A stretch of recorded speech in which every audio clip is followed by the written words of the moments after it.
मेरा नाम डॉक्टर हमाद नास्ती है और मैं आँखों का डॉक्टर हूँ और मेरी सुपर स्पेशलाइज़ेशन कैटरैक्ट और रेटिना में है। आज हम बात करने वाले हैं डायबिटिक रेटिनोपैथी के बारे में।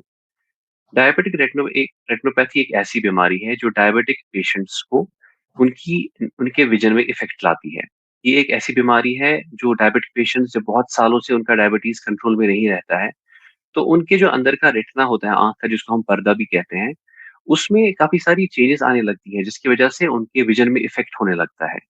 और ये एक ऐसी बीमारी है जो प्रोग्रेस होती रहती है और इसका ट्रीटमेंट करना बहुत ज़रूरी है नहीं तो फिर लगातार उनकी नज़र कम होती जाती है इससे। डायबिटिक पेशेंट्स को जब ये रेटिनोपैथी स्टार्ट होती है तो स्टार्टिंग के दिनों में तो बहुत ज़्यादा उनको प्रॉब्लम नहीं समझ आती है। फिर धीरे-धीरे उनको लगने लगता है कि उनका विज़न थोड़ा-सा उनकी नज़र कमज़ोर होती जा रही है। उनको लगता है कि उनको अपनी जहाँ वो किसी चीज़ की तरफ देखते हैं, उनको लगता है कि उसमें उनको कुछ काले धब्बे जैसे नज़र आ रहे हैं। या फिर उनको लगता है कि धीरे-धीरे जो चीज़ों के रंग हैं, वो बिल्कुल साफ तरीके से नज़र नहीं आ रहे हैं। दूर की चीज़ें बहुत साफ नज़र नहीं आ रही हैं, टीवी पे क्या लिखा हुआ है वो पढ़ नहीं पाते हैं और धीरे-धीरे ये चीज़ प्रोग्रेस होती जाती है, बढ़ती जाती है। कभी-कभी अगर इसका हमने टाइम पे इलाज नहीं किया, तो अचानक भी उनकी नज़र में बहुत ही अचानक से बिल्कुल नज़र कम भी हो सकती है। इसमें आँखों में कोई रेडनेस नहीं, लाली नहीं आती है, इसमें या कोई दर्द नहीं होता है। सिर्फ़ एक ही चीज़ होती है कि इंसान की नज़र कम होने लगती है। नॉर्मली जो डायबिटिक रेटिनोपैथी है, इसमें 3 चीज़ें इफ़ेक्ट होती हैं। पहला हमारे जो रेटिना होता है, उसका जो सेंट्रल पॉइंट होता है, उसको मैक्युला कहते हैं और जो ये मैक्युला होता है, उसमें डायबिटीज़ की वजह से सूजन आ जाती है, जिसको हम मैक्युलर एडीमा कहते हैं। ये एक बहुत इम्पोर्टेंट चीज़ है, जिसकी वजह से इंसान की नज़र कम हो जाती है। दूसरा होता है कि पर्दे पे बहुत सारी जगहों पे खून आने लगता है और जो खून आने लगता है पर्दे के ऊपर, उसकी वजह से उसको उनमें कभी-कभी आगे जाके पर्दा भी फट सकता है। इसको हम जनरली 2 कैटेगरीज़ में डिवाइड करते हैं, non proliferative diabetic retinopathy and proliferative diabetic retinopathy. ये इसका एक जो प्रोलिफेरेटिव डायबिटिक रेटिनोपैथी है, ये एक नेक्स्ट स्टेज है। ये जहाँ पर अगर हमने स्टार्टिंग में ट्रीटमेंट नहीं किया, तो वो आगे जाके उस स्टेज में चली जाती है। यहाँ पर इंसान का पूरा विज़न लॉस होने का खतरा रहता है।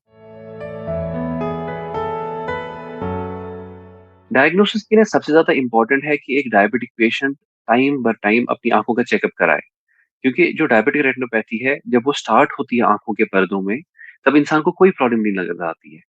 उनका विज़न बिल्कुल ठीक होता है। तो सबसे इम्पोर्टेंट है कि हम इसको पिकअप करें बिल्कुल ही अर्ली स्टेजेस में, बिल्कुल ही स्टार्टिंग में हमें पता चले कि ये प्रॉब्लम है। उसके लिए सबसे पहली इम्पोर्टेंट चीज़ है कि वो साल में 1 बार जाके अपना चेकअप कराएँ किसी आई डॉक्टर से। वो उनका रेटिना चेक करेंगे, देखेंगे कि कोई चीज़ प्रॉब्लम है कि नहीं वहाँ पे। अगर हमें वहाँ पर कुछ चीज़ें नज़र आती हैं, जैसे हमें लगता है कि इनकी नज़रों पे असर आने की या खतरा है या थोड़ी-सी डायबिटिक रेटिनोपैथी शुरू हो चुकी है, तो फिर कुछ टेस्ट करवाने पड़ते हैं इसके लिए हमें और इसमें इन टेस्टों में हम एंजियोग्राफी करते हैं, एक ओसीटी होता है, दूसरा टेस्ट ये किया जाता है। ऐसी ही कुछ इन्वेस्टिगेशन हमें करनी पड़ती हैं, एंजियोग्राफी और ओसीटी जिससे हमें पता चलता है कि किस मिकदार की प्रॉब्लम है और उस तरह से फिर हम इसके लिए आगे जाते हैं। नॉर्मली डायबिटिक रेटिनोपैथी डेवलप होती है उन डायबिटिक पेशेंट्स में इसमें 2 प्रकार के पेशेंट्स होते हैं जिनमें ज़्यादा प्रॉब्लम आती है। एक वो डायबिटिक पेशेंट्स जिनका शुगर कंट्रोल बिल्कुल भी नहीं रहता है।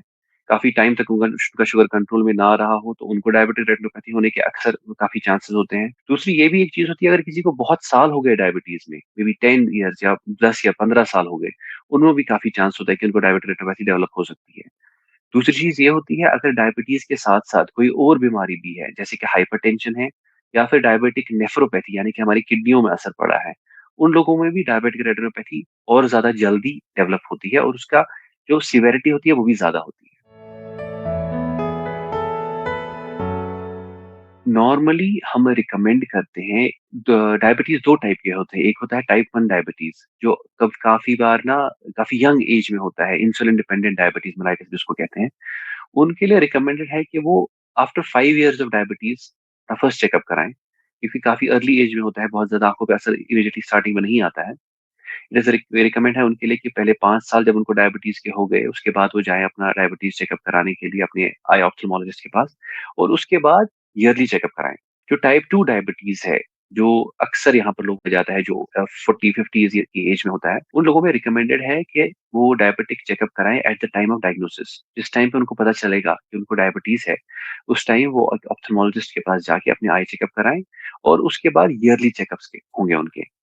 अगर किसी टाइम पे किसी ऑप्थेल्मोलॉजिस्ट को नज़र आता है कि कोई डायबिटिक के चेंजेस हैं, फिर डिपेंडिंग ऑन उस चीज़ पे कि कितना ज़्यादा असर आया है डायबिटीज़ का, उस असर पे डिपेंड ऑन है कि वो फिर उनको 6 मंथ्स के बाद भी बुला सकते हैं या 3 मंथ्स के बाद भी बुला सकते हैं। लेकिन by and large once in a year 1 साल में 1 बार उनको चेकअप कराना ज़रूरी है। सबसे पहली चीज़ तो है कि आपका डायबिटीज़ कंट्रोल में रहना चाहिए। वो सबसे मेजर फैक्टर है। आपको जो अगर कोई पेशेंट है जिसको डायबिटीज़ है, उसको अपना डायबिटीज़ कंट्रोल में रखना है, उसको अपना लाइफ़स्टाइल मॉडिफ़ाई करना है, उनको अपनी ईटिंग हैबिट्स ठीक रखनी है, उनको एक हेल्दी लाइफ़स्टाइल रखना है, ही हैज़ टू उनको अपनी एक्सरसाइज़ेज़ करनी है, उससे उनका डायबिटीज़ कंट्रोल रहेगा क्योंकि ये जो सारी प्रॉब्लम है, असली तो ये डायबिटीज़ की वजह से ही है। दूसरी चीज़ अगर उन पेशेंट्स को साथ-साथ में और कोई बीमारी है, जैसे मैंने पहले भी बताया हाइपरटेंशन है या फिर डायबिटिक में की वजह से किडनीज़ पे असर है, उनको और भी ज़्यादा सावधान रहना है कि इस चीज़ की वजह से आगे प्रॉब्लम हो सकती है। दूसरा एक बहुत इम्पोर्टेंट चीज़ है कि इनको लगातार अपने आई डॉक्टर्स के पास जाना है। जो भी पेशेंट है जिसको डायबिटीज़ है, उनको अपनी आँखों में कोई प्रॉब्लम लग रही है या नहीं लग रही है, उनके लिए बहुत ज़रूरी है कि वो जाके मिलें अपने आई डॉक्टर से, अपना आई चेकअप रेगुलर इंटरवल्स पे कराएँ, ताकि जब भी हमें लगे कि कोई प्रॉब्लम स्टार्ट होने वाली है, उसको वहीं पे रोक सकें और उसका ट्रीटमेंट कर सकें।